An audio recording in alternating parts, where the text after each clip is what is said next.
শুম্ভ ও নিশুম্ভের অত্যাচার বেড়ে গিয়েছিল। ব্রহ্মার পরে তারা ছিল কার্যত অমর। শুম্ভ ও নিশুম্ভ স্বর্গরাজ্য অধিকার করলে ইন্দ্রদেব ও ব্রহ্মা সাহায্য চাইতে গেলেন দেবীর কাছে।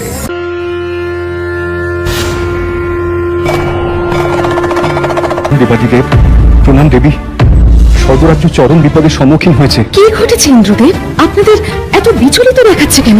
হে দেবাদিদেব, দৈত্যরাজ শুম্ভ এবং নিশুম্ভ স্বর্গরাজ্য অধিকার করেছে। আপনি তো জানেন আমার বরে তারা কার্যত অমর। শুধুমাত্র তারা যদি অজনী সম্ভতা পরাক্রমশালী কোন দেবের প্রতি কামাসক্ত হয়, তাহলেই তারা সেই দেবীর হাতে প্রাণ হারাবে। দেবী, মনে হচ্ছে তোমার নতুন লীলার সময় আগত। তুমি ছাড়া এই অত্যাচারী অসুর ভ্রাতাদের কে শিক্ষা দেবে? দেবী তার শরীর থেকে উৎপন্ন করলেন এক ভয়ঙ্করী মাতৃকা, নাম রাখলেন কৌশিকী। মহারাজেরা, এক বিরল নারীর সন্ধান পেয়েছি। কিরকম কিরকম? সে অপরূপা, আপনাদের যোগ্য রানী হবে মহারাজ। সেনাপতি ধূম্রলোচন, নিয়ে এসো তাকে, দর্প চূর্ণ করি। কে তুমি? অধমের নাম ধূম্রলোচন, স্বর্গের অধিপতি শুম্ভ ও নিশুম্ভের অনুচর। আপনি শুম্ভ ও নিশুম্ভের মধ্যে কাউকে বরমাল্য প্রদান করে স্বর্গ সুখ লাভ করুন। স্বর্গাধিপতিদ্বয় আমার পানি প্রার্থী, এ আমার সৌভাগ্য। কিন্তু আমার একটি শর্ত আছে দূত। শর্ত? কি শর্ত দেবী?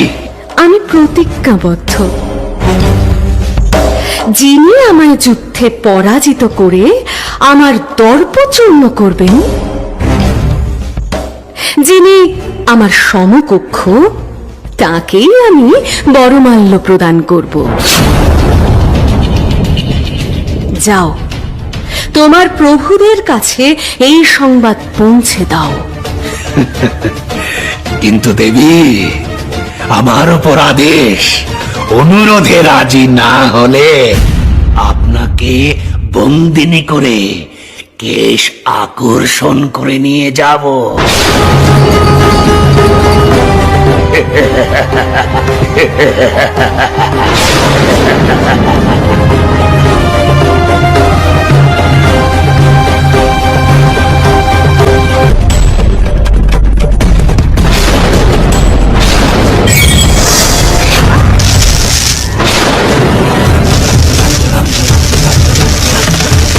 কৌশিকীর ভ্রুপল্লব থেকে জন্ম নিলেন দেবী চামুণ্ডা, ভীষণ দর্শনাই দেবী।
सुमना सुमनोहर कान्ति जुते अयि सुमना सुमना सुमना सुमना सुमनोहर